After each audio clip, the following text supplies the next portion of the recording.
Gürcüstanda sürücülük vəsiqəsi almaq istəyənləri maraqlandıran daha bir yenilik qüvvəyə minir. Belə ki, Daxili İşlər Nazirliyinin Xidmət Agentliyinin qərarına əsasən iyulun 22-sindən etibarən Rustavi, Tel-Aviv və Saçxere şəhərlərində praktiki sürücülük imtahanının ikinci mərhələsində, yəni şəhər içi mərhələsində istifadə olunan marşrutlar dəyişdiriləcək.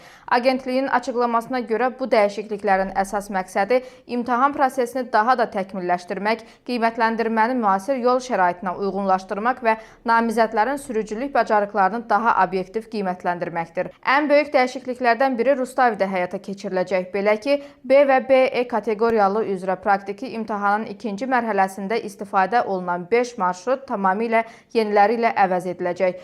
Bu isə o deməkdir ki, əvvəlki yolları əzbərləməklə imtahana hazırlaşan namizədlər artıq yeni hərəkət istiqamətlərdən uyğun şəkildə məşq etməli olacaqlar. Dəyişikliklər Tel-Avivni də əhatə edir. Burada B və BE kateqoriyaları üzrə 2 marşrut yenilənəcək. Bundan başqa yük və sərnişin daşımaları ilə bağlı C, eləcə də C1 və D1 alt kateqoriyaları üçün də yeni imtahan marşrutu tətbiq ediləcək. Saçxeredə isə yeniliklər daha geniş miqyaslıdır. Burada B və BE kateqoriyaları üzrə praktiki imtahanın ikinci mərhələsində istifadə olunan bütün marşrutlar ləğv edilərək, onların yerinə 4 tamamilə yeni marşrut müəyyənləşdirilib. Qeyd edək ki, son illər Gürcüstanda sürücülük imtahanlarının məzmunu və qiymətləndirmə sistemi mərhələli şəkildə yenilənir.